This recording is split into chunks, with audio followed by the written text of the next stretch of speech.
Hello guys, welcome to my channel Vardhiya Nikhil. आज हम लोगों ने डे 8 कंप्लीट कर लिया है। अब हम लोग डे 9 में एंटर करेंगे।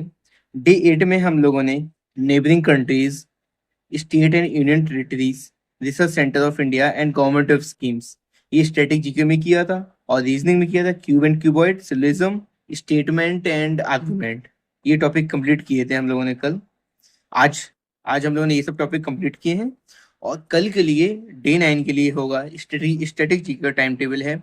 गवर्नमेंट स्कीम्स करनी है। ये हम लोग, देखो आपके पास कोई ना कोई मैगजीन होगी, तो जो करंट वाली है वो हम लोगों को मिल जाएंगी मैगजीन से। और जो ओल्ड वाली हैं वो हम लोग एमसीक्यूज लगाएंगे, उससे मिलेंगी। तो हम लोग उसके बारे में फिर यूट्यूब से सर्च करेंगे कि क्या स्कीम थी, थोड़ा बेटर तरीके से देखने के लिए। तो हम लोग, लेकिन हाँ, एक चीज ध्यान रखिएगा आप लोग कि जैसे आपने कोई स्कीम है, आप जो आप देखो कुछ स्कीम से आपके पास मैगजीन में लिखी हुई है, तो उसको नहीं लिखना है। वो कोई मतलब नहीं है छापने से। अब जो आपको कोई नई स्कीम मिली, जो आपने क्वेश्चन लगाया, तो आपके पास हर चीज एक जगह पे सुचारू रूप से लिखी हुई होनी चाहिए, ताकि हम लोग पास जो लास्ट वक्त पे रिवीजन करने में आसानी हो। आपके क्वेश्चन आया प्रीवियस ईयर में, प्रधानमंत्री सुरक्षा बीमा योजना।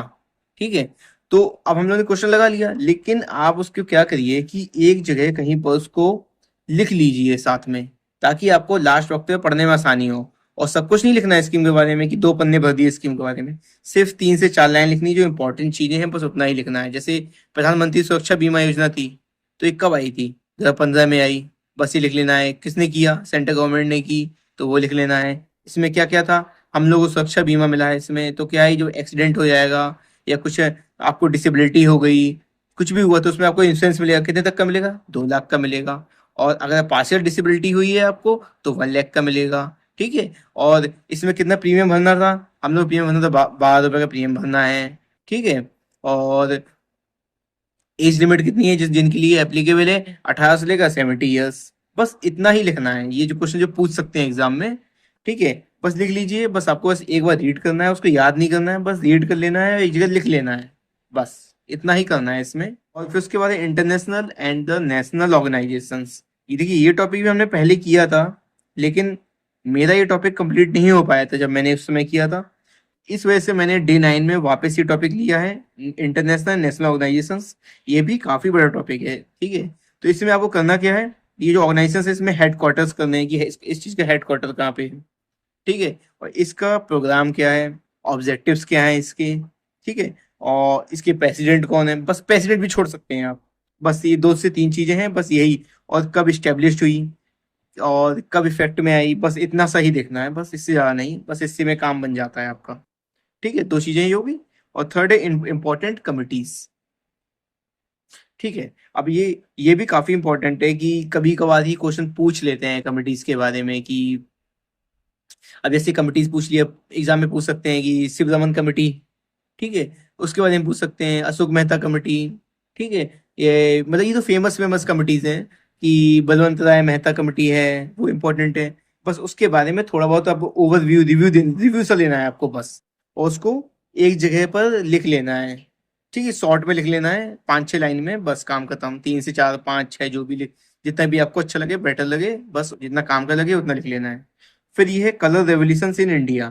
ठीक है, तो जो हम लोग, क्या रेवोल्यूशन आए, जैसे green revolution, black revolution, white revolution, yellow revolution. ठीक है, ऐसे बहुत सारे, पिंक रेवोल्यूशन, बहुत सारे रेवोल्यूशन आए हैं ना इस टाइप के। ये आपको ल्यूसेंट में मिल जाएगा, ज्योग्राफी वाले सेक्शन में, पेज नंबर 145 ल्यूसेंट में। ठीक है, ये टॉपिक आपको वहां से मिल जाएगा, छोटे से पिंक बॉक्स में दिया है। वहां से आप उसको पढ़ लीजिए। 5-10 मिनट का टॉपिक है ये आपका, 10 मिनट्स मैक्सिमम, और ये आपको 10 मिनट में ही याद भी हो जाएगा इसलिए। ठीक है, तो स्ट्रेटेजी का ये हो गया। और आज से हम लोग साइंस भी स्टार्ट करेंगे।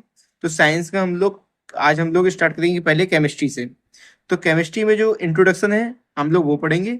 ये जो ल्यूसेंट का पहले चैप्टर है केमिस्ट्री सेक्शन का, वो है पेज नंबर 285 से लेकर 287 तक। ठीक है, तो ये टॉपिक हम लोग को पढ़ना है। ये 3 पेज का है, आसानी से हो जाएगा। उसमें ज्यादा कुछ नहीं दिया हुआ है आपको, बस ये बताया है कि कितने स्टेट्स हैं मैटर के। ठीक है, जो पांच पांच स्टेट्स होते हैं, एलिमेंट्स के बारे में, मेटल्स के बारे में, कंपाउंड्स के बारे में, सॉल्यूशन क्या है, सस्पेंशन क्या है, और मिक्सचर क्या है, होमोजीनियस हेटेरोजीनियस मिक्सचर। और उसके आप थोड़ा बहुत क्वेश्चंस लगा लीजिएगा, बस हो गया। क्वेश्चंस आपको पता है कहाँ से लगाना है, एसएससी के प्रीवियस ईयर।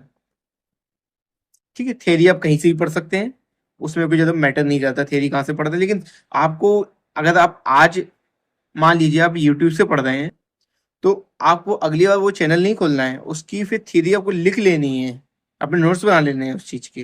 लेकिन अगर आपके पास बने हुए हैं या आपके पास कोई बुक है, तो उसको दोबारा नहीं लिखना है, वापस छापना नहीं है कि अब नोट्स वापस बनाए जा रहे हैं, कोई मतलब नहीं लिखने का।